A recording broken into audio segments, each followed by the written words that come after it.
ಪರೀಕ್ಷೆ ಅನ್ನೋದು ಮಕ್ಕಳ ಜೀವನದಲ್ಲಿ ಬಹಳ ಮುಖ್ಯವಾದದ್ದು. ಅದರಲ್ಲೂ SSLC, PUC ಅನ್ನೋದು ಪ್ರಮುಖವಾದಂತ ಘಟ್ಟ. ಈ ಸಮಯದಲ್ಲಿ ಆ ಕಡೆ ಈ ಕಡೆ ಗಮನ ಕೊಡದೆ ಓದ್ಬೇಕು. ಆದ್ರೆ ಬಾಲ ಕಲಾವಿದರ ಪಾಡೇನು ಹೇಳಿ? ಆ ಕಡೆ ಶೂಟಿಂಗ್, ಈ ಕಡೆ ಎಕ್ಸಾಮ್ ಟೆನ್ಷನ್. ಏನಾಗುತ್ತೋ ಅನ್ನೋ ಭಯ ಪೋಷಕರಿಗೂ ಇರುತ್ತೆ ಅಲ್ವಾ? ಆದ್ರೆ ಚೆನ್ನಾಗಿ ಓದುವ ಮಕ್ಕಳ ಬಗ್ಗೆ ಆ ಆತಂಕ ಕಡಿಮೆ ಬಿಡಿ. ಸಿನಿಮಾ, ಸೀರಿಯಲ್ಗಳಲ್ಲೂ ಬ್ಯುಸಿ ಇರುವ ನಟಿ ಓದಿನಲ್ಲೂ ಹಿಂದೆ ಬಿದ್ದಿಲ್ಲ. ಅವರೇ ಅಂಕಿತಾ ಜೈರಾಮ್. ಈ ವರ್ಷ PUC ಪರೀಕ್ಷೆಯಲ್ಲಿ ಕನ್ನಡದ ನಟಿ ಅಂಕಿತಾ ಜೈರಾಮ್ ಉತ್ತಮ ಅಂಕವನ್ನ ಪಡೆದುಕೊಂಡು ಡಿಸ್ಟಿಂಕ್ಷನ್ ನಲ್ಲಿ ಪಾಸ್ ಆಗಿದ್ದಾರೆ. ಅಪ್ಪು ಅಭಿಮಾನಿಯೂ ಆಗಿರುವ ಅಂಕಿತಾ ಜೈರಾಮ್ ನಟನೆಯಲ್ಲಿ ಬ್ಯುಸಿಯಾಗಿರುವಂತೆ ಶಿಕ್ಷಣದಲ್ಲೂ ಉತ್ತಮ ಸಾಧನೆಯನ್ನ ಮಾಡಿದ್ದಾರೆ. ಕನ್ನಡ ಧಾರಾವಾಹಿಗಳಲ್ಲಿ ಹಾಗೂ ಸಿನಿಮಾಗಳಲ್ಲಿ ಅಂಕಿತಾ ಜೈರಾಮ್ ನಟಿಸ್ತಾ ಇದ್ದಾರೆ. ನಟನೆಯಲ್ಲಿ ಹೆಚ್ಚು ತೊಡಗಿಸಿಕೊಂಡಿದ್ರು ಶಿಕ್ಷಣದಲ್ಲಿ ಹಿಂದೆ ಬಿದ್ದಿಲ್ಲ. ಅದಕ್ಕೆ ಅವರು ಪಡೆದ PUC ಫಲಿತಾಂಶವೇ ಪ್ರಮುಖ ಉದಾಹರಣೆ. ಅಷ್ಟಕ್ಕೂ ಅಂಕಿತಾ ಜೈರಾಮ್ PUCಯಲ್ಲಿ ಪಡೆದ ಅಂಕ ಎಷ್ಟು,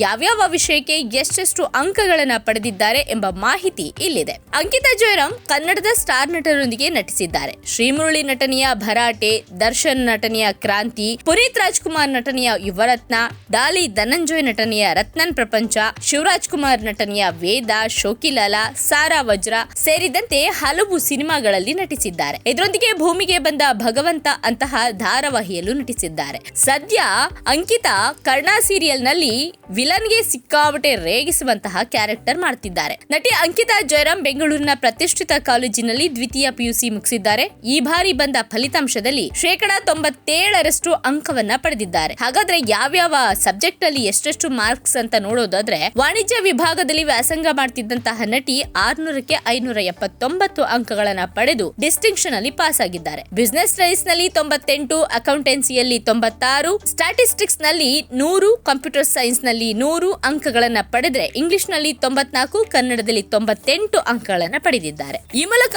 ಅಂಕಿತಾ ಜೈರಾಮ್ ನಟನೆ ಹಾಗೂ ಶಿಕ್ಷಣ ಎರಡರಲ್ಲೂ ಆಸಕ್ತಿ ಬೆಳೆಸಿಕೊಂಡವರಿಗೆ ಸ್ಫೂರ್ತಿಯಾಗಿದ್ದಾರೆ. ನಟನೆಯಲ್ಲಿ ಸಕ್ರಿಯವಾಗಿರುವವರು ಶಿಕ್ಷಣದಲ್ಲಿ ಹಿಂದೆ ಬೀಳಬಹುದು ಅನ್ನೋ ಭಯ ಪೋಷಕರಿಗೆ ಇರುತ್ತೆ. ಆದ್ರೆ ಅಂಕಿತಾ ಜೈರಾಮ್ ಅದನ್ನ ಸುಳ್ಳು ಎಂದು ಸಾಬೀತು ಮಾಡಿದ್ದಾರೆ. ಇವರ ಈ ಸಾಧನೆ ಹೆಣ್ಣು ಮಕ್ಕಳಿಗೆ ಸ್ಫೂರ್ತಿಯಾಗಿದೆ.